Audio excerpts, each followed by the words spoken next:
gweld ei gilydd. Fi'n gwybod Emyr yn falch iawn o fod yn ôl. Ac i ni falch o'i weld e. A fe sy'n arwain ni bore yma a heno am 5. Felly, croeso cynnes i weld rhai ymwelwyr, i'n croesawu chi yn gynnes iawn ato ni hefyd. Na ar ôl yr oedfa, mae cyfle i barhau ein cymdeithas yn gilydd trwy gael paned. Ac yna, ar ôl chydig bach, byddwn ni yn galw yr aelodau nôl i fan hyn, jyst i gael cyfarfod aelodau byr. Os chi ddim yn aelodau, plis bydwch teimlo rhaid chi fynd, byddwn ni'n aros allan yn y cefn fyna, a cyfarfod byr bydd hynny siwr o fod. Yn aran yr wythnos, mae cwrdd gweddi, gan bod e'n ddechrau tymor, yn lle cael cwrdd gweddi mewn grwpiau, ni wedi gwneud hynny trwy'r haf mewn ffordd, ni wedi cael cwrdd gweddi fan hyn dydd Mawrth. Nos Fawrth, chwarter i 8. Felly yma nos Fawrth cwrdd gweddi, a fel o'n i dweud, wythnos diwetha, os ydy ddim wedi bod yn yr arfer o ddod i'r cwrdd gweddi, gai annog chi i ddod, ni'n miso chi. Fel aelodau, ni am fod gyda'i gilydd. Felly anogaeth i chi fod i'r cwrdd gweddi chwarter i 8 nos Fawrth. Yna mae cwrdd gwragedd, paned o sgwrs i'r gwragedd bore di Fercher hynny 10, parhau yn gyfres ar Titus, a mae hynny yn hir Rhian. Ac yna nos Wener, pobl sy'n gweithio efo clybiau, clwb hapus awr a clwb hun, i'r gweithwyr, mae'n gyfarfod i bob un sydd wedi bod neu dymuno bod nos Wener yn y tŷ ni am hanner o'r 7, cyfle i ni drafod cynllunio ac i weddio am y clybiau.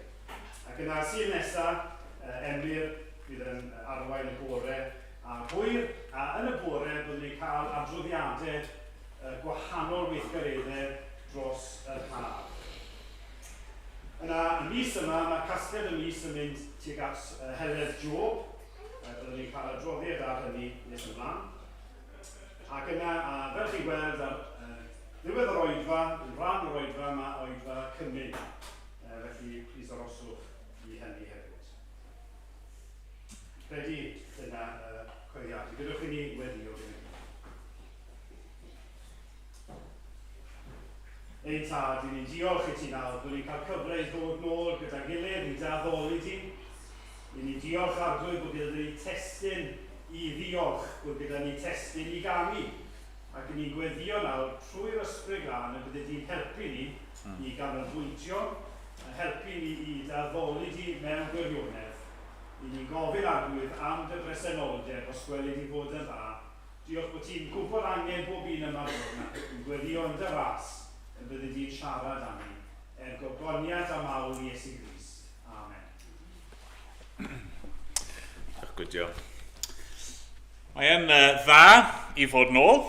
O'n i'n cael chydig o dyn ni'n coes nos Fawrth yn y cwrdd gweddi, so na just cael y jokes mas o'r ffordd nawr. Helo, fi yw Emyr.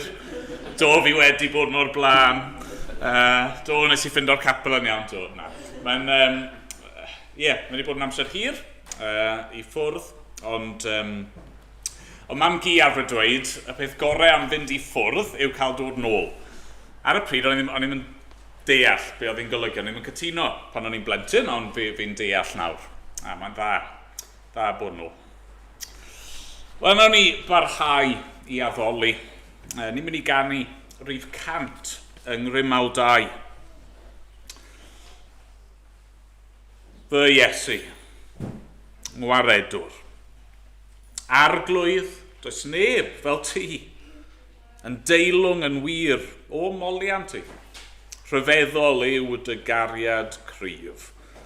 Fy nghysur, fy nghysgod, ti yw fy noddfa am nerth, popeth sy'n bod o dan y rhod.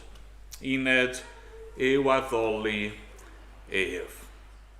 Ac ymlaen, o'n i sefyll i ganu mawl dyn gilydd.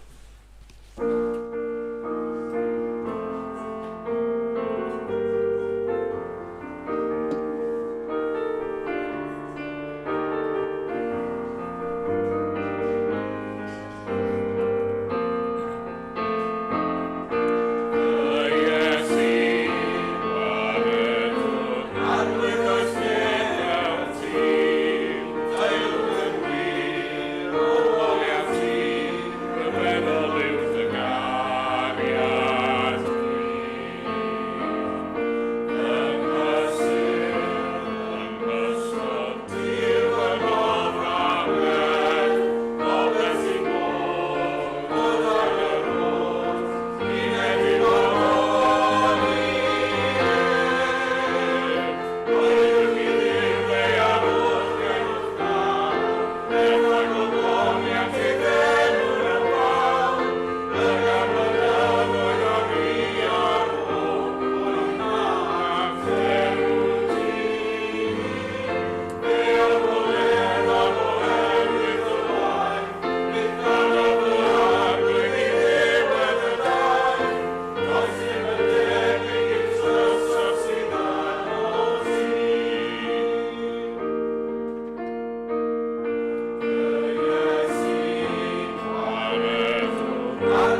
Mae gan bod cymaint o fynd a dod dros yr haf, ni wedi cael seibiant o'n cyfresu, a ni ddim yn ei neidio nôl i fewn i'r cyfresu o'n i'n dilyn cyn yr ha, ond ni'n meddwl am heddi, na ni ease back in gently. I chi ac i fi, te. A felly heddi ni'n mynd i droi at Marc pennod 12, ac adnod 28 i 34. A ni'n mynd i fod yn edrych ar yr un testyn, os dyw a'i mynd, bore yma a heno. Felly, really easing in gently, chi'n mynd i gael 2 hanner bregaeth bore yma a heno. A newch chi ddyfalu fi'n siŵr yn reit fi am be fydd testyn heno ac beth fydd testyn bore yma wrth i fi ddarllen. Felly, Marc pennod 12 ac adnodau 28 i 34. Dyma air Duw. Daeth un o'r ysgrifenyddion at Iesu, wedi ei clywed yn dadlau, ac yn gweld ei fod wedi ei hateb yn dda.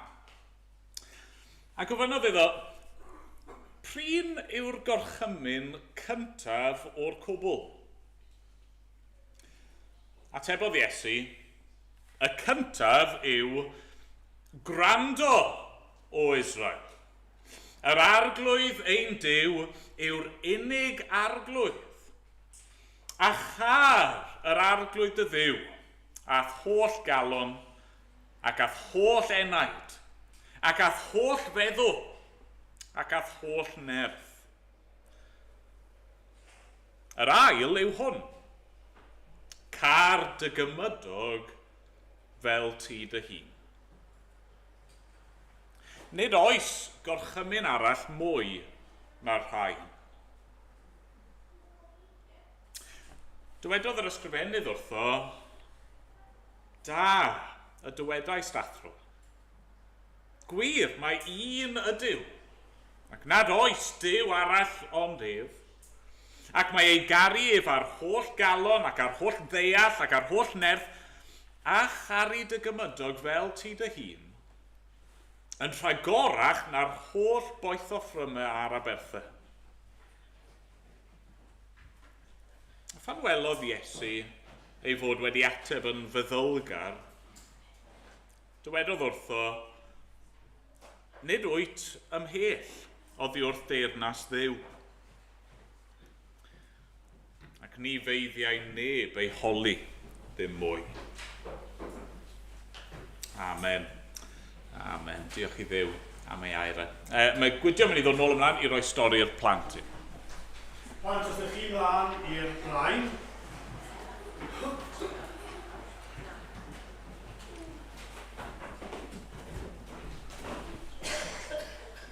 Digon o le yn y ffrant yn hyn.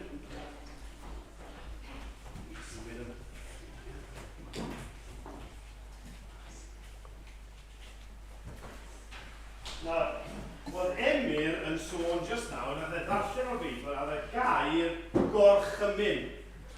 Beth yw gorchymyn? Beth yw'n meddwl yw gorchymyn? Dwi'n gwybod beth yw gorchymyn. Ie, da iawn. Order. Rhywun yn dweud mae rhaid i chi wneud rhywbeth. Na, mae dad a mam weithiau'n dweud pethau, mae rhaid i chi wneud pethau. Fel golchi dwylo. Ond ni'n cysau mam yn gweud yna. Ond ti'n bod mas yn chwarae, a dwylo'n frwynt, a byddai mam yn gweud, ceri olchi dy ddwylo. Ond i'n gorchymyn, mae rhaid i ti fynd i olchi dwylo. Neu, byddwch chi'n mynd i'r ysgol, a bydd yr athro neu'r athrawes yn dweud, nawr blant, fi eisiau chi wrando. Mae hwn yn bwysig. Chi'n gorchymyn chi i wrando. Neu, mae heddlu yn dweud, fi'n gorchymyn chi i wisgo gwregus pan i chi yn y car, neu bod yn set diogelwch pan i chi'n mynd yn y car.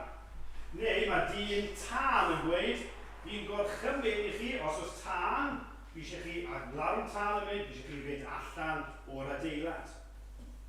Nawr chi'n gwybod, mae bob un o'r gorchmynion, orders yna, fod nhw falle'n ffasl golchi dwylo pethau, Maen nhw'n dda i chi. A beth nath Emyr ddarllen oedd pobl yn dod lan at Iesu Grist a gweud, oce, Iesu Grist, beth yw y gorchymyn mwyaf pwysig? Golchi dwylo, gwrando ar athro neu athrawes. A mae Iesu Grist yn gweud, y gorchymyn, y peth pwysiga yw caru Duw gyda eich holl galon, eich holl enaid, eich holl feddwl a holl nerth. Hynny yw caru Duw gyda pob peth amdano chi. Does dim byd mwy pwysig mae Iesu Grist yn dweud. Bo chi'n rhoi Duw cyn dod chi eich hunan. Ond mae yna broblem. Chi'n gwybod, ni ddim yn gallu neud. Wel, fi'n rhoi gorchymyn i un o'n chi nawr. Mae gen i ffôn o'n hyn. A fi eisiau i chi, fi'n mynd i orchymyn i un o'n chi i ffonio Uncle Emyr. Pwy sy'n eisiau ffonio Uncle Emyr? Ti? Ffonio Uncle Emyr. O, hefyd rhoi arno. A ti? Rhoi arno. Ffonio Uncle Emyr. Ti'n methu? Rhaid eisiau trio ffonio Uncle Emyr. Na, chi gyd yn gwybod, chi'n mynd gallu, pam chi'n methu ffonio fe? Pam chi'n methu ffonio? A'r ffôn wedi cloi. Dim ond fi sy'n gwybod sy'n di agor y ffôn yma. Just fi sy'n oce. Dyma sy'n chi.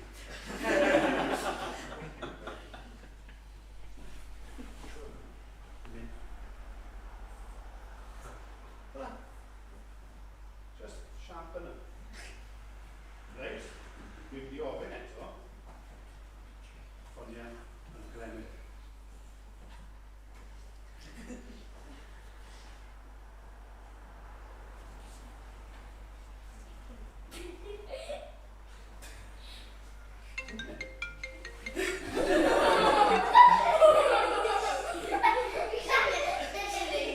Helo? Bach yn brysur ar y moment, sorry. Sut oedd e'n gallu ffonio Uncle Emyr? Oedd e di unloco. O'n i di dweud y cyfrinach sut i agor ffôn fi. Dwi'n ei chi bod yn clywed. Ond nath Iesu Grist dweud, fi gorchymyn chi i garu Duw. Nid ffonio, i caru Duw. Ond nath e ddim dweud, fi'n gwybod chi ddim yn gallu. Gwadewch, na i ddweud chi siwt. Nath e dweud cyfrinach tawr. Nath e ddweud wrth pawb, dyma sut ydych chi'n gallu caru Duw gyda holl galon, holl enaid nerth a meddwl a nerth, yw credu yn o fi. A dyna peth cyntaf, dyna beth ni'n gweddio amdano chi gwneud y byd. Byddwch chi yn gyntaf gyd yn dod i sylweddol i gymaint mae Iesu Grist wedi caru ni. Ar y diwedd o'r oedran, ni'n cael cyfmynd yn atgoffa ni o marwolaeth Iesu Grist. Nath Iesu Grist caru ni gyda bob peth. Nath Duw yn caru ni gyda roi Iesu Grist. A fi'n gweddio, byddai'n gweld, os wedi cael cyfmynd bore yma, byddai'n gweld gymaint o Duw wedi caru ni. A dyna sut ar ôl i ddod i adnabod Duw trwy Iesu Grist, wedyn, mae'n ei roi nerth i ni garu Duw gyda'r holl galon, holl enaid, holl feddwl a nerth. Yn ystod o'r pan fydd y Emyr yn plethu, chi'n liwio hwn, a triwch wrando hefyd ar plant hun y cwestiynau i chi hefyd. Nw'n ni jyst weddio, cyn o chi'n mynd o'r o Dduw, diolch i ti am Iesu Grist, diolch wedi sôn wrth bawb, sut mae dod i adnabod ti dy hun. Helpa ni nawr i ganolbwyntio ac i ddod i dygaru di am ddod ti wedi'n caru ni. Fydd gyda'r plant i gyd wrth nhw fynd ôl i'r ysgol wrthos yma, ni'n gweddio bydde ti'n gofalu ar eu golau nhw gyd. Derbyn ni, yn enw Iesu Grist. Amen. Diolch yn fawr. Amen. Diolch Gwydio. Dwi'n bod yn trial ers, wel, bron i 20 mlynedd nawr i osgoi fy ffôn yn mynd off mewn oedfa. Yn credu mynd ar tro cyntaf oedd yn ddigwydd. Just gobeithio bod fi ddim allan o'r habit nawr o roi ar silent. Na ni ganu nesa. Rhif 17 yn yr atodiad. Parhau ar y thema yma o feddwl am gariad Duw. Cariad ryfeddol yna sydd wedi dangos ei hun I ni. A'r cariad yna nawr sydd fod I lliwio ein bywydau ni. Dyma gariad. Pwy a'i treitha? Anchwiliadwy ydyw yw. Dyma gariad yw ddymderoedd byth ni threiddia nef yn nef. Dyma gariad gwyd fy enaid uwch oll bethau gwael y llawr. Dyma gariad na i'n ganu yn y bythol wynfyd mawr. Nawn ni sefyll I ganu.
Nawn ni weddio eto, nawn ni droi at Duw mewn gweddi.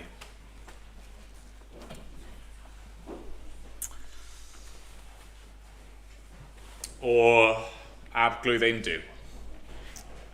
I ni yn diolch I ti yn awr am dy gariad ryfeddol di.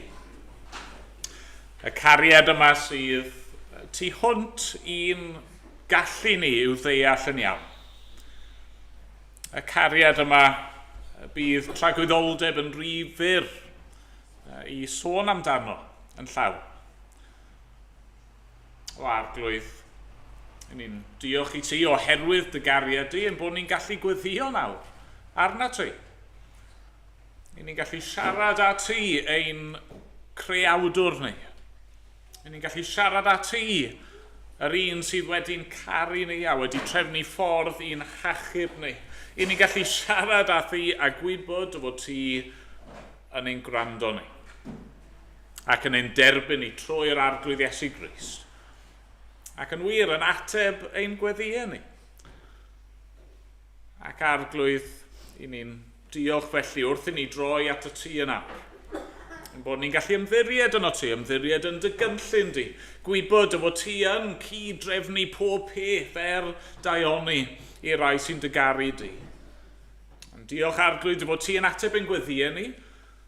Ie, mewn ffordd gwell na ni'n gallu gofyn na dychmygu hyd yn oed. Am dy fod ti yn ein caru ni. Dad, ni'n cyffesu yn aml falle bod ni yn anghofio am dy gariad di. Weithiau bod ni hyd yn oed falle yn amau dy gariad di. O arglwydd, maddau ni am hyn. Dangos I ni'r bore yma. trwy'r air, trwy'r cymyn. Maint y gariad ato ni. Y cariad yna wnaeth ddod ar arglwydd Iesu Grist i'n plith ni. Wnaeth ddod â fe i siarad ac i ddysgu ac i ddadle gyda pobl mwyn dangos pwy yw e, a pam bod e wedi dod, y cariad yna wnaeth anfon e i'r groes i ddiodde a roi ei fywyd drosto ni. Ac o arglwydd wrth i ni feddwl am y cariad hwn. Gad i ni dygaru di yn fwy. Dyna yw ein dymuniad ni arglwydd. Dyma ti'n gorchymyn gennym ni. Dad, ni'n gwybod dyma'r peth gorau ar ein cyfer ni. Dyma ni eisiau ar ein cyfer ni. O, a wneud i felly weithio yno ni os gweli di fod yn dda. Dad, i ni yn gwybod falle bod yna llawer o bethau wedi digwydd yn ein profiadau ni, fel eglwys dros yr wythnosau diwetha yma. Falle bod rai yn ein plith ni wedi cael amser braf o orffwys ac o anogaeth. Falle bod eraill yn ein plith ni wedi cael yr wythnosau yn heriol ac yn unig a bod yna broblemau wedi codi a temptasiynau ac ymosodiadau gwahanol. Arglwydd, ni'n gwybod bod rai dal i ffwrdd ac ni'n cyflwyno nhw ac ar yr un pryd yn llawenhau wrth weld ein gilydd y bore yma. O Dad, ni'n gofyn ar ddechrau tymor newydd y bydde di yn dod yn agos ato ni fel eglwys. Tyr di'n plith ni, arglwydd, gweithio yno ni, gweithio trwo ni, arglwydd, defnyddio ni. Dad, i ni eisiau bod mor ar dahar dros o ti. Ni eisiau dygaru di gymaint nes bod y cariad yna yn amlygu ei hun ym mhob ran o'n bywyd ni. Ac arglwydd, y cariad yna'n gorlifo i'r byd o'n cwmpas ni, fel bod pobl eraill yn cael dod i dynabod di hefyd. O Dad, ni'n cyflwyno felly yn hunan. Ni yn cyflwyno fel oedd Gwydion yn gweddio'r wythnosau nesaf yma, plant a bobl ifanc yn mynd i'r ysgol, gweddill ohono ni falle mynd nôl i'r gwaith neu i wahanol sefyllfaoedd arglwydd, bydd gyda ni. A mae'n bod ni'n gofyn yn enw yr arglwydd Iesu Grist. Amen. Amen. Ganon ni emyn arall.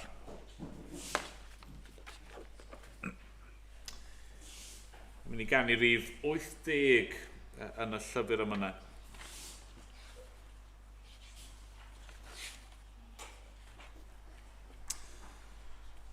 Rwy'n dygaru ti a'i gwyddost. Rwy'n dygaru fy arglwydd mawr. Rwy'n dygaru yn anwylach na'r gwrthrychau ar y llaw. Darllen yma ar fy ysbryd, waith dy law. Ac ymlaen o'n i sefyll i gael.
Wel, nes I sôn yn gynharach, o'n i'n meddwl bod e'n dda, yn hytrach na bod ni'n deifio nôl i fewn i'r cyfresu o'n i'n dilyn cyn yr ha, i wneud rhywbeth chydig yn wahanol heddi. O'n i ddim yn siŵr faint o'n i fod yn nôl, mae dal rai ar ei gwyliau, ond ni wedi dechrau mis Medi, mae'n dechrau mis newydd, tymor newydd, blwyddyn academaidd newydd i ni chydig bach fel y brenin yn dyn ni'n frenhines. Mae gan fe 2 benblwydd, wel ni'n cael 2 flwyddyn newydd yn dyn ni. Mae mis Ionawr, a wedyn mae mis Medi hefyd ar ôl yr ha. Mae'n flwyddyn newydd. A felly o'n i'n ceisio arweiniad yr arglwydd. Be mae eisiau gennym ni fel eglwys yn y tymor newydd, yn y flwyddyn newydd? Beth ddylse fod ein nod ni? Beth ddylse fod ein uchelgais ni ar gyfer y flwyddyn newydd yma? Ac yn y diwedd nes I lanio ar yr adran yma. Ni wedi darllen Marc 12, adnodau 28 i 34. Ni'n mynd I edrych arno fe bore yma a heno. A'r ateb, be mae Duw eisiau gennym ni? Cariad. Cariad. Beth ddylse fod ein nod ni ar gyfer ein bywyd personol ni fel Cristnogion ac ar gyfer ein bywyd ni fel eglwys? Cariad. Caru Duw yn fwy, fel mae e'n heiddi. Dyna ni'n mynd I edrych arno bore yma. A mi'n siŵr bod chi wedi dyfalu heno. Caru'n cymydol. Caru'r bobl o'n cwmpas ni. Y cariad yna ni wedi brofi gan Dduw yn llifo allan i'r byd o'n cwmpas ni. Trwch gyda fi Marc 12. Chydig o gyd-destun lle ni arni fyny, ni yn wythnos ola bywyd Iesu. Mae wedi cyrraedd Jerusalem. Ni wedi cael yr ymdaith fuddugoliaethus yma I fewn I Jerusalem. Y torfeidd yn ei groesawu. Hosanna, fab Dafydd, Hosanna. Ac fel byddwch chi'n disgwyl, mae yna ymateb wedi bod. Mae'r awdurdodau crefyddol, y Phariseied, yr arweinwyr crefyddol, maen nhw wedi bod yn dod at Iesu ac yn ei holiau, yn ei brofiau, yn cwestiynu, trwy ba awdurdod wyt ti'n gwneud yr holl bethau yma? Pa awdurdod sy'n gen ti I ddweud y pethau yma amdano ti dy hun? A mae Iesu wedi bod yn ei hateb nhw, yn ei curo nhw, yn ei dadleuon, yn profi ac yn dangos fod y gair yn siarad amdano fe, a mae fe yw y Meseia. A dyna sy'n digwydd nawr yn yr adran ni wedi darllen. Mae yna un o'r ysgrifenyddion yn dod ato fe. Athro, arbenigwr yn y gyfraith Iddewig. Mae'n amlwg o Efengyl Matthew bod y dyn yma'n cael ei anfon ar ran y Phariseied. Nhw sydd wedi anfon ei ofyn y cwestiwn, ac eto mae'n amlwg o'r sgwrs ac o ymateb yr ysgrifennydd ei hun, mae yna rhywbeth didwyll amdano fe. Mae eisiau gwybod yr ateb, a mae'n canmol ateb Iesu i'r cwestiwn.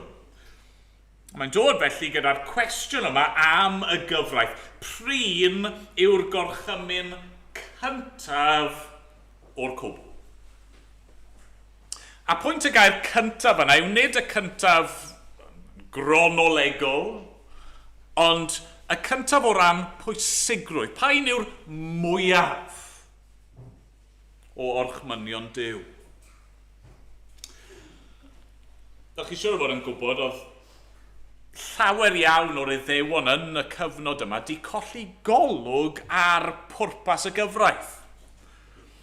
O'n nhw di troi cyfraith Duw mewn I ffordd o geisio cyfiawnhau ei hunain, ger bron Duw. Hynny'n ffordd I allu profi ei cyfiawnder ei hunan ac I ennill cariad Duw. Ond nhw wedi mynd yn ddeddfol. Fel ni gyd yn gwybod, mae'r tueddiad yna yn o'n i gyd, yn does? I ni eisiau gweithio, ni eisiau achub ein hun, i ni eisiau heiddi rhywbeth ger bron Duw. A felly oedd yr Iddewon dros amser wedi gweithio allan yn y gyfraith, yn yr Hen Testament, fod yna yn ôl pob tebyg 613 gorchymyn. Okay? 248 ohonyn nhw'n rai positif, gwnewch hyn, gwnewch hyn, gwnewch hyn, a 365 negyddol. Okay? Peidiwch gwneud hyn, peidiwch gwneud hyn, na hyn. A felly fel byddwch chi'n disgwyl, oedd yna ddadleuon ynglyn â, wel, pa orchymyn yw'r un pwysica. Mae'r cwestiwn ei hun yn dangos rhywbeth o'r meddylfryd yna. Hynny yw, os ych chi'n gorfod ennill cariad Duw trwy eich gweithredoedd, os ych chi angen byw mewn ffordd penodol mwyn achub eich hun a cadw gorchmynion, yna wrth gwrs chi eisiau gwybod bod pa un yw'r un mwyaf pwysig. Achos chi eisiau bod yn siŵr bod chi ddim yn torri'r un yna.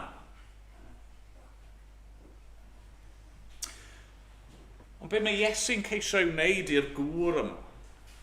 Gŵr sydd, mae'n amlwg mor agos i ddeall, mae Iesu'n dweud wrtho fe ar y diwedd, nid wyt ymhell o fi wrth deyrnas Dduw, ti bron a bod yna, medde Iesu. Be mae'n trial dangos yw hyn. Mae be mae Duw eisiau gan ei bobl yw cariad.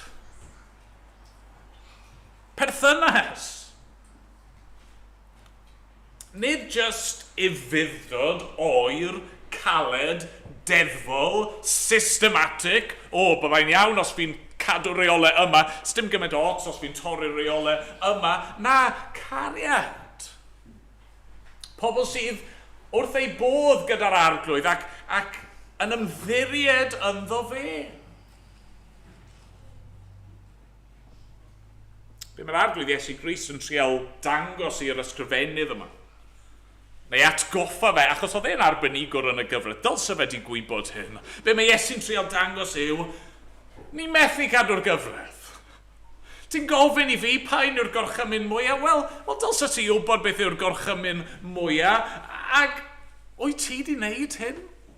Oes posib i ni wneud hyn i garu'r arglwydd efo'n holl calon, enaid, meddwl a nerth? Na, mae'n amhosib.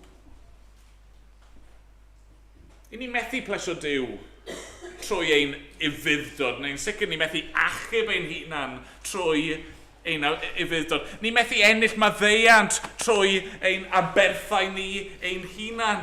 Dyna pam mae Iesu yma. Dyna pam mae Iesu wedi dod. Mwyn dod â ni nôl i berthynas gyda Duw. Os i'n gwybod lle i chi arni bore yma, falle bod chi fel yr ysgrifennydd yma, chi yn agos, chi ddim cweit yna, chi'n gwybod bod yna rhywbeth special am Iesu a chi'n dod a chi'n ddidwyll eisiau gwybod yr ateb. Be mae Duw yn gofyn gen i chi? Falle bod chi fel yr Phariseiaid eraill yna oedd yn fwy gwrthwynebus. Falle bod chi yn Gristion a chi jyst angen cael eich atgoffa o'r pethau hyn, ond lle bynnag chi arni? Fy ngweddi i nawr y bydd yr arglwydd yn dangos i chi ei gariad ei ato chi a'r ffaith fod nawr eisiau i chi ddod yn ôl ato fe i berthynas o gariad. Dyna mae e'n dymuno gennym ni am y tymor newydd, y flwyddyn newydd yma, bod ni'n bobl sydd yn dyfynhau mewn cariad. Yr pwynt cyntaf fi eisiau ni nodi os chi'n cymryd nodiadau yw bod ein cariad ni yn gariad ymatebol. Cariad ymatebol. Mae Duw eisiau ein cariad. Yn wir fan hyn, mae e'n gorchymyn bod ni yn ei garu. Ond mae'r perygl fyna bod ni'n dechrau meddwl am Dduw fel un anghennus. Meddwl am Dduw fel rhywun diffygio. anigonol. Ond nid dyna sy'n wir o gwbl. Sdim byd ar goll yn yw. Na, mae'r Beibl yn glir am hyn. Pwy yw Duw? Wel, mae e'n drindod, yn dad, mab ac ysbryd glam. Pwy yw Duw? Fe yw cariad. Cariad yw Duw. Ac oherwydd y cariad yna, does na ddim diffyg ynddo fe. Dwi ddim angen ein cariad ni. Dwi ddim yn dweud, reit, fi eisiau chi garu fi achos bod dy fe rhyw fath o low self-esteem neu rhywbeth fel yna. Nag e ddim o gwbl. Oherwydd ei gariad oherwydd fod e'n gariad ynddo fe ei hun ac ohono fe ei hun, mae e wedi'n creu ni ac mae e eisiau'n hachub ni i berthynas o gariad. Mae e'n caru ni gymaint bod e eisiau ni i'w garu e yn ôl. Chi'n gweld, mae'r gorchymyn mae Iesu'n dyfynnu yn adnod 29 fan hyn, yn dod o'r Hen Testament. Mae'n dod o lyfr Deuteronomium, pennod 6 ac adnod 4. A mae'n y gyd-destun i'r adran yna wrth gwrs. Y cyd-destun i Deuteronomium pennod 6 yw bod Duw yn barod wedi achub ei bobl. Hynny, mae Deuteronomium, os chi ddim yn gyfarwydd iawn a'ch Beiblau, yn dod ar ôl llyfr Exodus. Be ddigwyddodd yn llyfr Exodus? Oedd wedi achub o bobl o'r arft.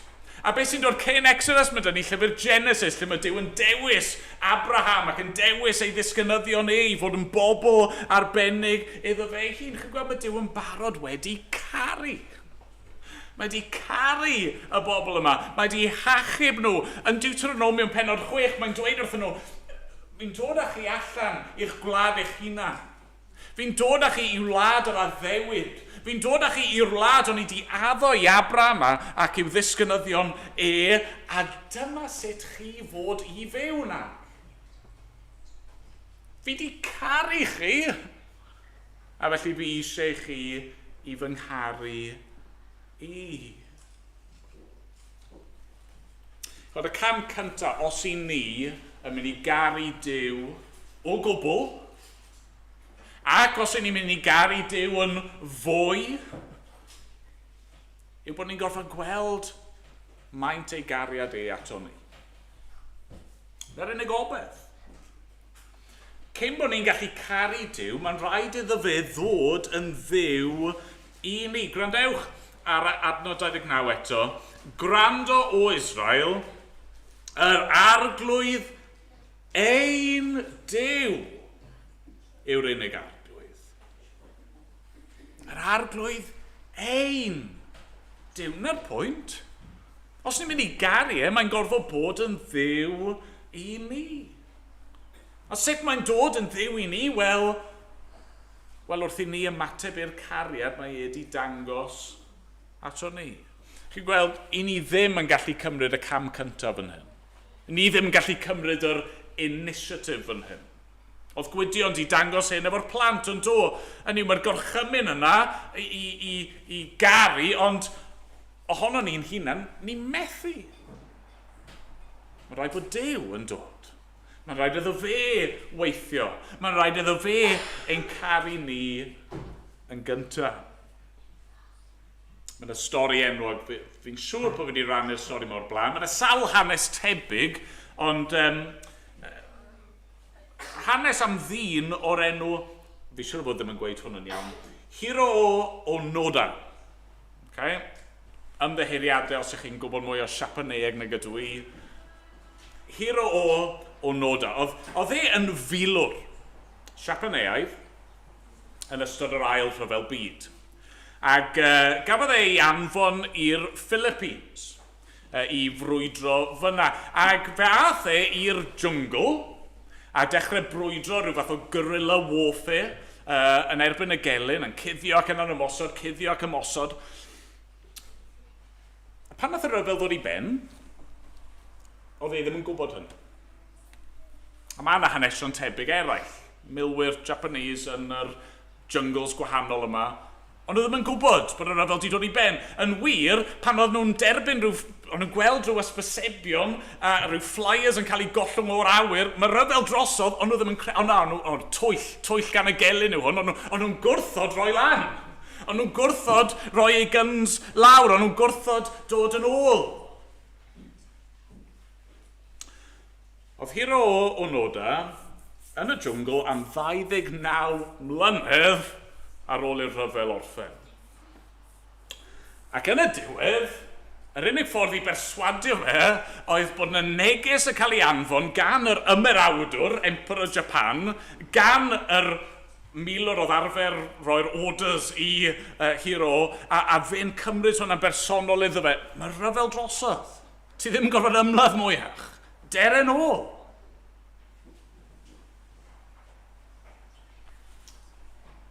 Dyma mae'r arglwydd i wneud drosto ni, yn dyfa. Yn yw ni yn brwydro ni erbyn ni mewn gwrthryfel yn ei erbyn a nawn ni ddim roi fewn ohono ni'n hunan nes bod e'n dod ato ni.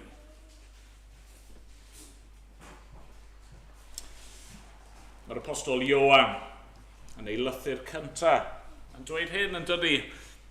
1 Ioan 3:16. Dyma sut rydym yn gwybod beth yw cariad. Am iddo ef roi ei einioes drosto ni. A byddylem ninnau roi ein einioes dros ein cyd aelodau. Mae'n mynd mlaen ym mhenod 4 adnod 9.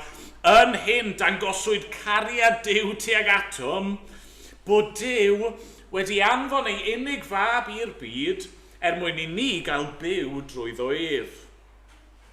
Yn hyn y mae cariad, nid ein bod ni'n caru Duw, ond ei fod ef wedi'n caru ni. Ac wedi anfon ei fab i fod yn aberth cymod dros ein pechodau.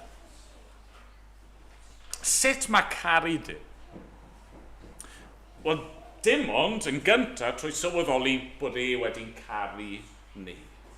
Ni methu ennill ei gariad, ni methu heiddi ei gariad, ond mae e wedi dod ac trwy ei ras, ei gariad anheiddiannol, mae e wedi darparu aberth yn ei fab, yr arglwydd Iesu Grist. Mae Iesu wedi gwneud popeth mwyn i ni allu dod yn ôl at Dduw. A mae hyn yn dod â ni at yr ail bwynt sydd yn yr bore yma. Y cariad exclusif. Cariad exclusif. Gallwch chi roi cariad anghynhwysol os chi eisiau, ond mae well da fi exclusif. Di sillafu'n Gymraeg. Mae'n drawiadol nag yw. Drachwch eto ar y gorchymyn yma. Mae Duw yn rhoi i'w bobl. A cyn bod e'n rhoi'r gorchymyn, mae'n atgoffa nhw o bethau yn dydy. Gwrando o Israel. Yr arglwydd ein Duw yw'r unig arglwydd. A char yr arglwydd y Dduw ath holl galon ac ath holl enaid ac ath holl feddwl ac ath holl nerth. Oedd y bobl angen cael ei atgoffa o rhywbeth. Oedd hyn di troi'n rhan o'i defosiwn, cyson, dyddiol nhw. Gwrando o Israel. Gwrando. Yr arglwydd ein Duw yw'r unig arglwydd. Oedd angen i'w cariad nhw a'i perthynas nhw gyda Duw i fod yn un exclusif. Ddim yn cael ei rannu gyda unrhyw beth neu unrhyw un arall. Gwrando o Israel. Yr arglwydd ein Duw yw'r unig arglwydd. Un Duw sydd. Dy Dduw di. Dyma'r un ti fod i'w garu. Nawr wrth gwrs, yng nghyd-destun yr Hen Testament, mae'r gosodiad yna yn rhyfeddol o beth. Oedd angen atgoffa'r Israeliad yn gyson o hyn achos oedd e'n mynd yn gwbl groes i beth oedd eu cymdeithas nhw yn dweud. Oedd pawb arall yn credu, o na, mae yna amrywiaeth o dduwiau. Mae rai pobl yn addoli'r Duw yma, mae rai pobl yn addoli'r Duw yma, dyma'ch Duw chi, nawn ni addoli ein Duw ni, ond maen nhw gyd yn dduwiau go iawn. Ond mae Duw'n gweud na stopiwch meddwl fel na. Eilinod yw'r pethau eraill yma. Gau dduwiau yw'r pethau eraill yma. Pethau o ddychymyg dynol yw pob Duw arall.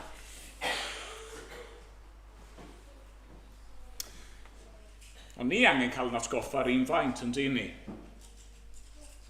Ni mewn cymdeithas gwahanol, oes, mae yna bobl crefyddol, pobl sydd yn addoli duwiau eraill, ond mae yna llawer o bobl heddi sy'n dweud bod nhw ddim yn addoli Duw o gwbl, ond maen nhw yn.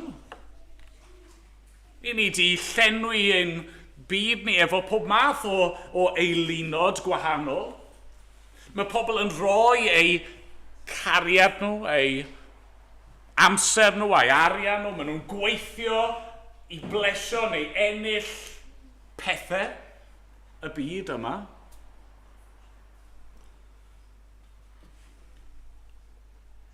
Gwrando, eglwys. Yr arglwydd ein Duw yw yr unig arglwydd. Mae Duw yn gorchymyn yn dydy yn y dig, gorchymyn na foed i ti dduwiau eraill, ger fy mroni. Peidiwch trin unrhyw beth arall fel i chi yn fy nhrin i. Dwi ddim yn ddigon yn ffordd bod ni'n dweud fi'n credu yn Duw, a fi yn caru Duw, mae rai bod ni hefyd yn dweud dim ond yr un Duw yma sydd. Fi ddim yn mynd i dderbyn unrhyw dduw arall. Fi ddim yn mynd i drin dim byd arall fel Duw yn fy mywyd i. Fi'n mynd i gael drws ar y pethau eraill yna. Dyn nhw ddim yn mynd i gael fy sylwi. Mae gen i blaenoriaeth amlwg, un peth sydd yn gorfod dod uwch pob dim arall, sef Duw ei hun.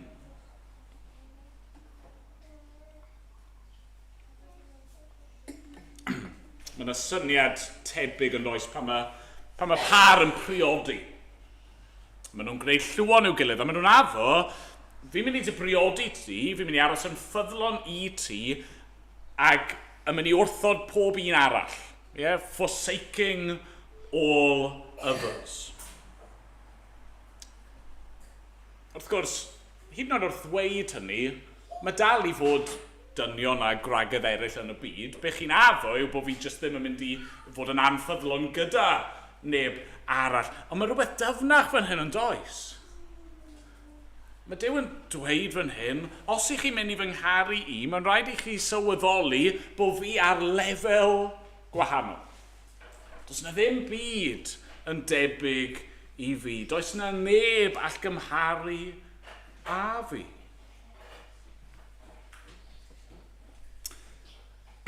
Gair arall am hyn mewn ffordd yw ffydd. Ffydd. Bod ni'n troi i ffwrdd o bethau'r byd ac yn troi at Dduw. Bod ni'n rhoi'n ffydd ni yn yr arglwydd Iesu Grist. Bod ni'n gweld y cariad yna mae wedi dangos ato ni ac yn gweld fod e'n fwy hyfryd ac yn fwy teilwng, bod e'n rhagori ar bob peth arall. Dyna sy'n mynd i ddiffodd ein cariad ni at bethau eraill. Dyna sy'n mynd i gynnau ein fflam ni at Dduw, bod ni yn rhyfeddu ar y cariad mae wedi dangos ato ni ac yn gweld dyna'r unig obaith sydd gennym ni.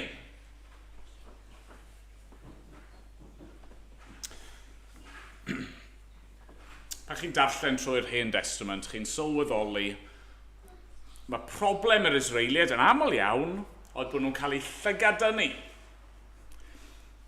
Bod Duw di atgoffa nhw, gwrando Israel, gwrandewch, cofiwch hyn, un Duw sydd, ond nhw'n aml yn troi at dduwiau eraill. Ac i ni ddim yn wahanol i ni. Mae'r un broblem, mae'r un temtasiwn yn gwynebu Ni gai ofyn I chi, ydych cariad chi at yr arglwydd wedi oeri, wedi pallu? Pam? Be sydd wedi cymryd ei le?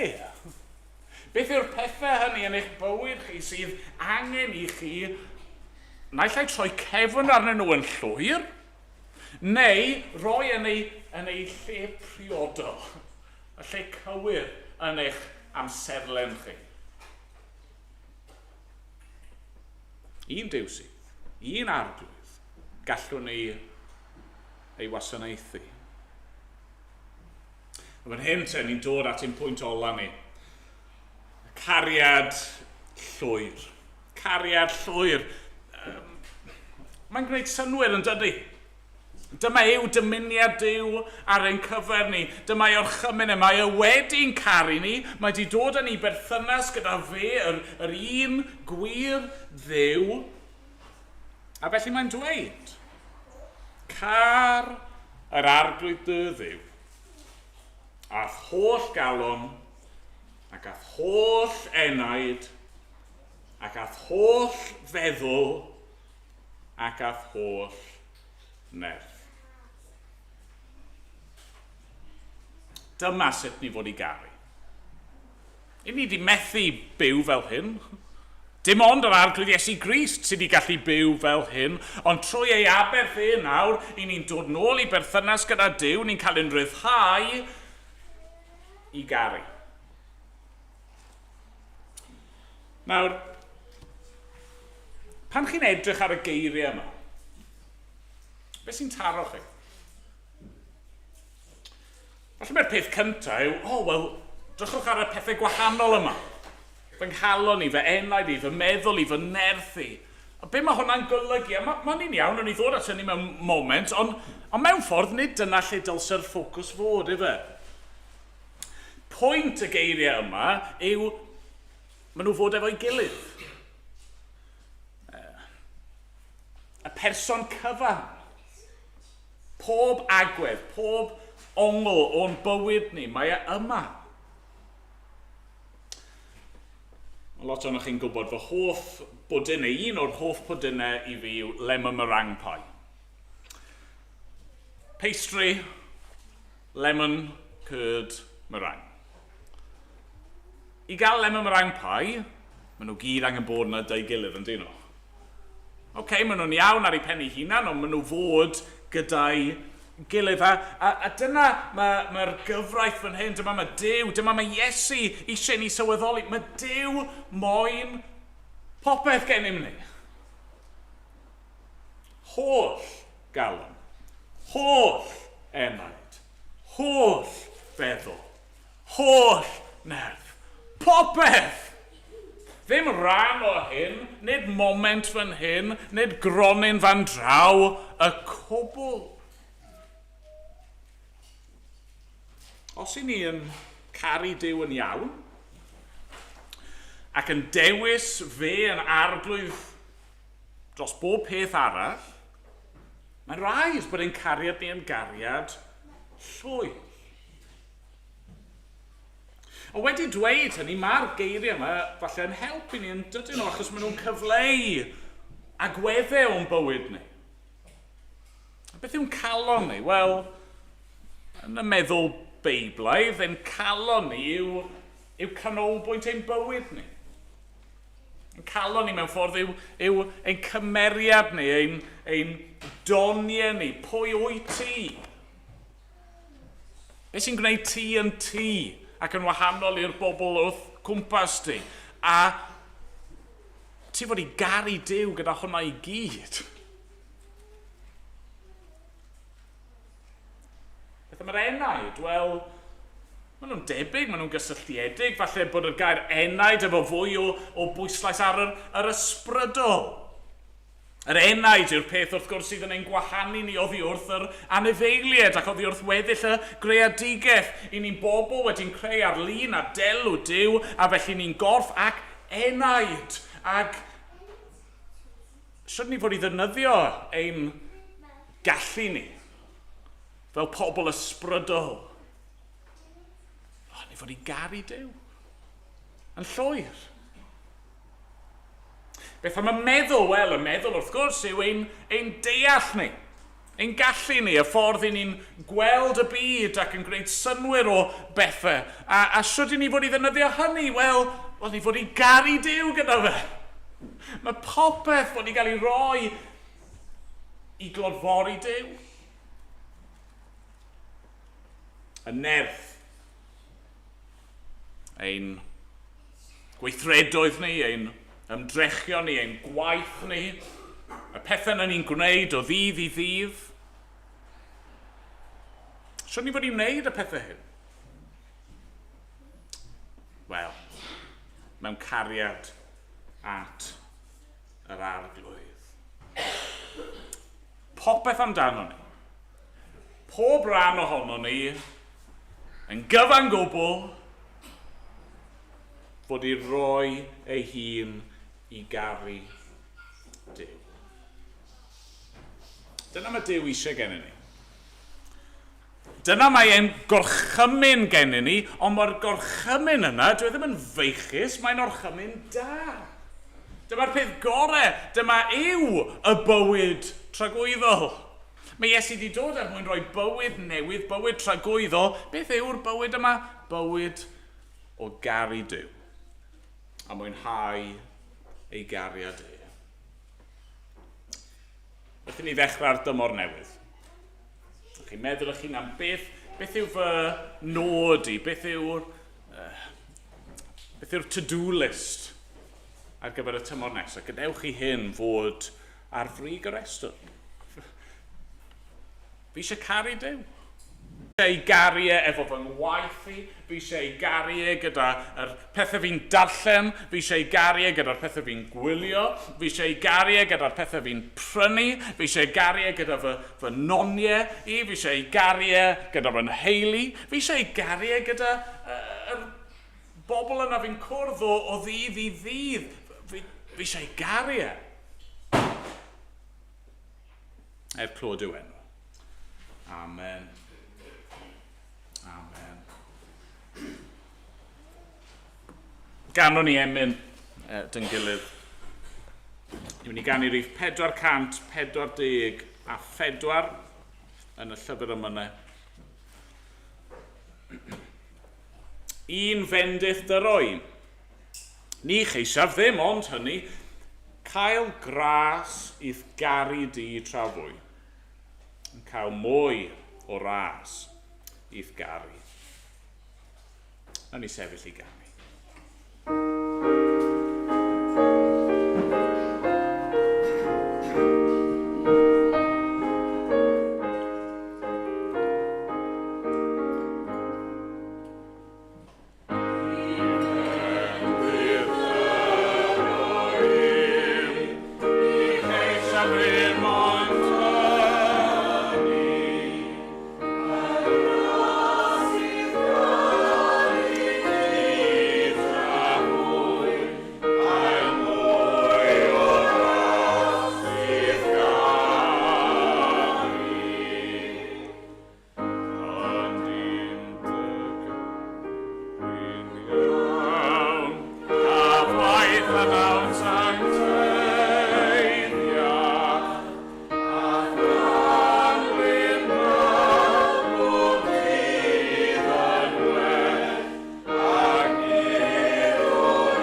nawr at y cymun.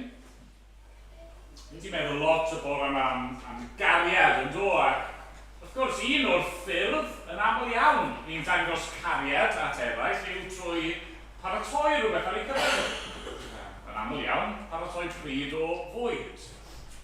Ni'n mynd ati, ni'n ymdrechu, llyfyrio, chwysu, falle yn gormod gobeithio, ond yn paratoi'r pryd yma sydd bod ni ddangos iddyn nhw dyma faint fi'n dygaru di.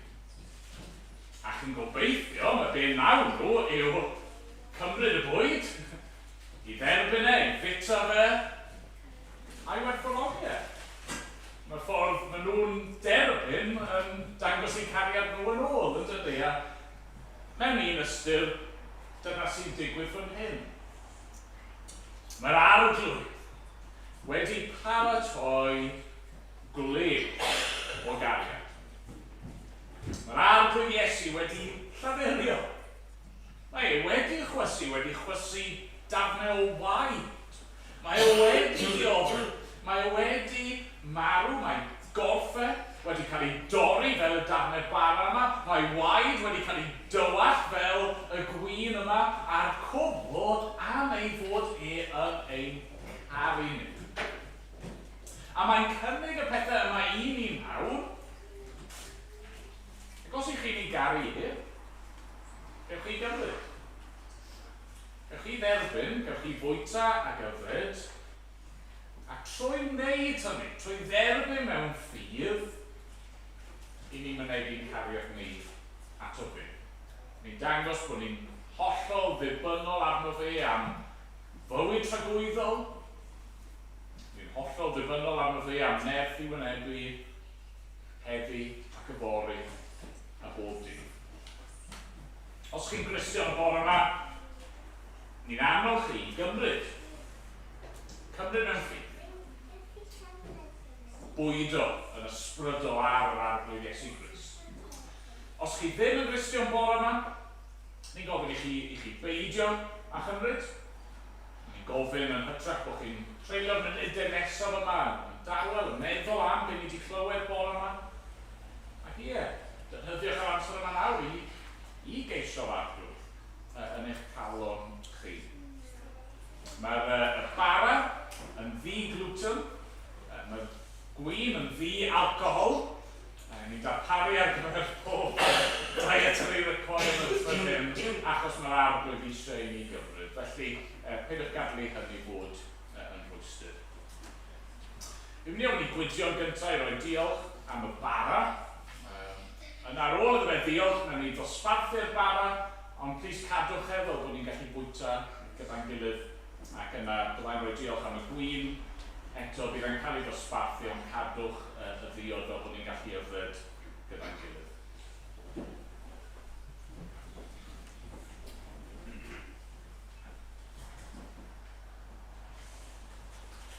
O ddewyn tad i ni ddim yn siŵr lle i ddechrau diolch i ti. Wrth i ni feddwl maint dy gafiad i eisiau ni. Arglwydd ni blyddi wrth ni gymryd y bara nawr, y bydd yr ysbryd yn gweithio yn calonau ni ac yn dangos ni o'r newydd maint dy gafiad ni. A maint cariad i gwaredwr ein harglwydd Iesu Grist. Iddo fe ganiatáu i'w gorff dorri fel bod ni yn cael bywyd. Siarad â ni nawr os gweli di fod yna trwy'r elfennau yma. A dangos i ni mwy o dy gariad a nertha ni i dy garu di yn fwy. Amen. Amen.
Mae'r apostol Paul yn ysgrifennu at yr Eglwys yn Corinth.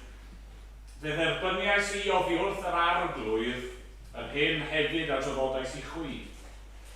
I'r arglwydd Iesu, y nos y brydychwyd ef, gymryd bara, ac wedi iddo ddiolch fe'i torodd a dweud, hwn yw fy nghorff, sy'n eich mwyn chwi. Gwnewch hyn, cof amdana. Ydy bwyta dyn ni.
Mawr yw ein diolch i ti.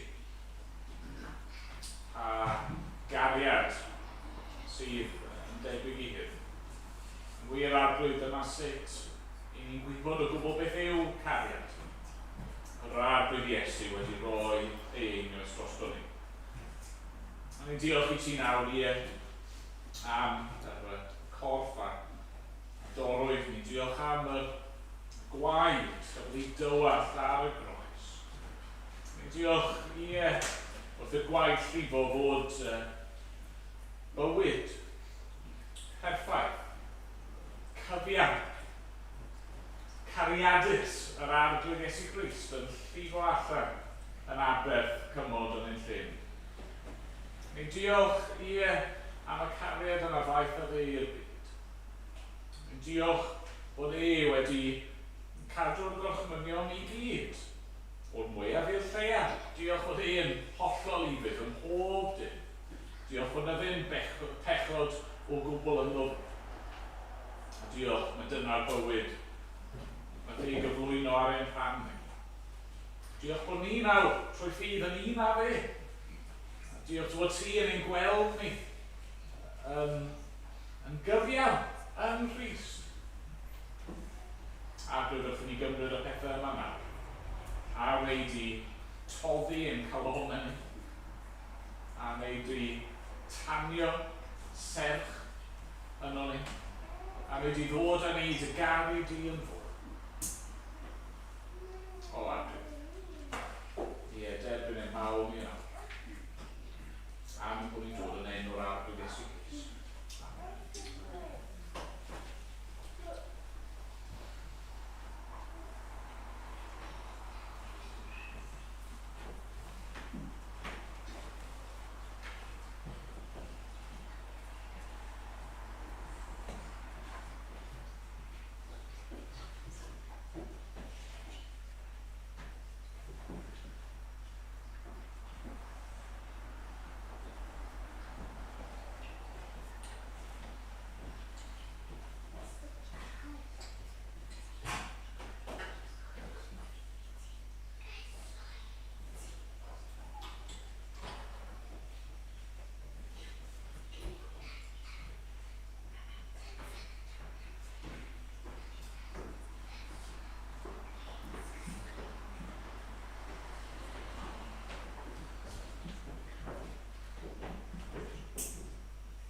meddyg fe gymerodd y cwpan ar ôl swper, gan ddweud y cwpan hwn yw'r cyfanod newydd yn fy ngwaed i. Wnewch chi, bob tro yr ydwch chi, pob amdano. Oherwydd bob tro byddwch yn bwyta'r bara hwn ac yn yfed y cwpan hwn, byddwch yn cyhoeddi marwolaeth yr arglwydd hyd nes y da. Nawn ni yfed yn ôl.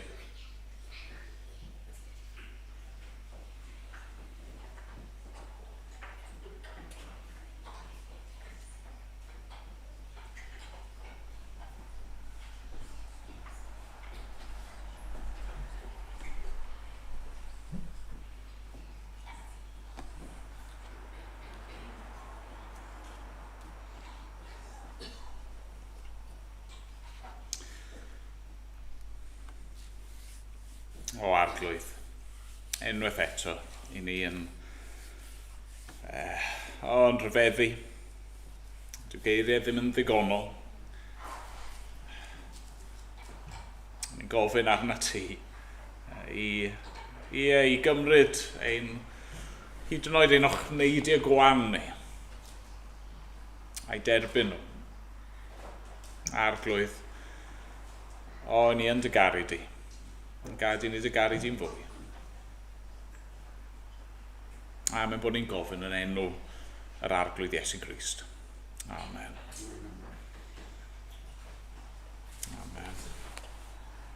Ni'n mynd i ganu unwaith eto i orffen. Rhif 94 yng Ngrym Mawl 1. Oen ein Duw, sanctaidd di. Iesu Grist, fab y dyn, hoeliwyd ef yn fy lle ar groes. Mwyn i mi, yr eog un, brofi'r gwaed sydd eto yn glanhau, yn iachau, yn maddau. Beth yr chafaf di, Iesu fy aberth i. Ti yw'n rhynwr, i fy arglwydd, ti yw new.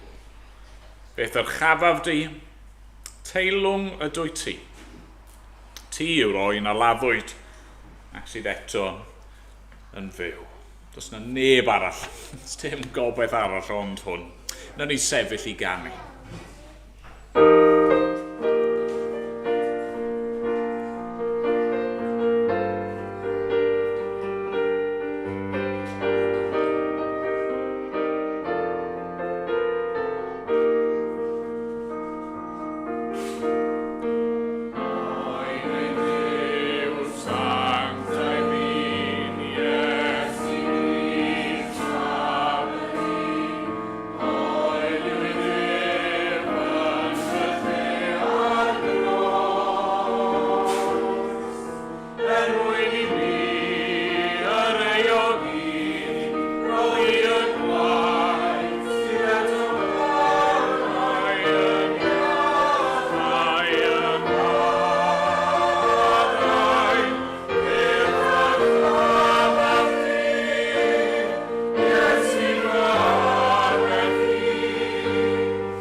nawr bydded i ras ein harglwydd Iesu Grist.